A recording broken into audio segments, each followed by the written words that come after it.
Joining us now is Gretchen Rubin. She's a best-selling author and also a happiness expert. Good to see you. I'm so happy to be here. Hi, Gretchen. So what I love about your work, Gretchen, is you've studied human behavior and habits for years and you've written books about it.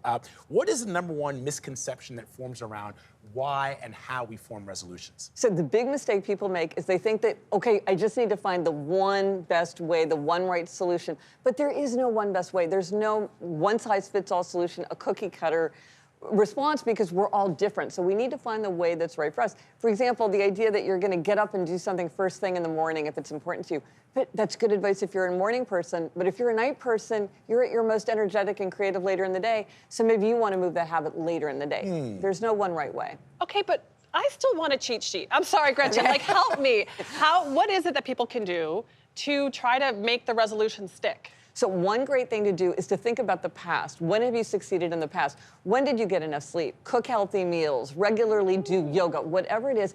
Often that has a clue. Like maybe you took a class, that means, okay, I need accountability. If we look back in the past, we can understand how to do things better when we're struggling in the present. Let that settle for a second. In order to stay true to your resolutions for the next year, we must look into the past year. When did you succeed in the past? Because I think what ends up happening is people make these very specific resolutions. As opposed to saying, you know, I want to be healthier, they say, I need to drop 20 pounds. Yes. And that becomes harder, and that sometimes can seem, no matter what it is that you've selected, as insurmountable. Well, and you pointed out something really important, which is you want to focus on actions, not outcomes. So not get healthy, learn Spanish. You want to say, well, what am I going to do every day toward that aim? Because that's something that's concrete that you can really work on. So it's not I'm going to learn Spanish. It's I'm going to listen to a Spanish-speaking podcast for 30 minutes a day, or I'm going to spend 20 minutes learning grammar and vocabulary or practicing my conversation. You want to think about what are you doing every day rather than like some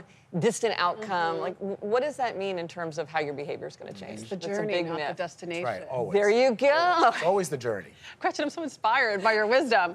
So what about like the influence of social media? Because there's all these people that say they have the answer. If you just, look at the caption. I wish I could get that out of my algo. It's like, do this to be this. No, we all want that magic solution. And then we're just pervaded with these ideas like, oh, if I do it for 21 days, that'll solidify a habit. But isn't that true? Like, aren't there studies that have proven that if you do something with a certain amount of practice, it'll stick? Not really. You really have to think about many, many different ways to solidify the habit. It's definitely true that the more persistently and consistently you do something, but we've all had people do, like, they'll go running, with a neighbor for 3 years, and then the neighbor moves away and they never do it again, because it was really that accountability that was keeping them going. So we think it's the repetition, but that's not really enough often. I've read about habit pairing, like, that's a great thing to do. Okay, so you take something that you want to get yourself to do and you pair it with something that you really like to do or that you really need to do. So let's say you're having trouble taking your daily medication. You put the medicine bottle right by the coffee pot and you cannot have your morning cup of coffee until you've taken your medication. They're paired. It's not that it's a reward. It's just that you don't do one unless you do the other. You can't brush your teeth unless you've flossed. Because people really want to brush their teeth. They're not going to leave the bathroom without brushing their teeth. So you have to floss, because if you don't floss, you can't brush your teeth. What about when you feel as if you failed at what it is that you've set out to do? How do you get over that? Well, this is really important because a lot of people think that if they really come down hard on themselves, that they'll sort of motivate themselves to re-engage. But what research shows is that people who really show sympathy towards themselves and tell them things like, that wasn't my best effort, or I learned that lesson the hard way, they do better at trying again. So you want to try to be consistent, but at the same time, you also want to be understanding with yourself. Get back in the saddle if you drop off. What we do most days matters more than what we do once in a while. If you're doing a pretty good job, if you drop off here and there, go easy on yourself. Japanese say, fall down 7, stand up 8. There you go. Thank you. That's that proverb. All right. Gretchen Rubin, thank you so much. Thank you.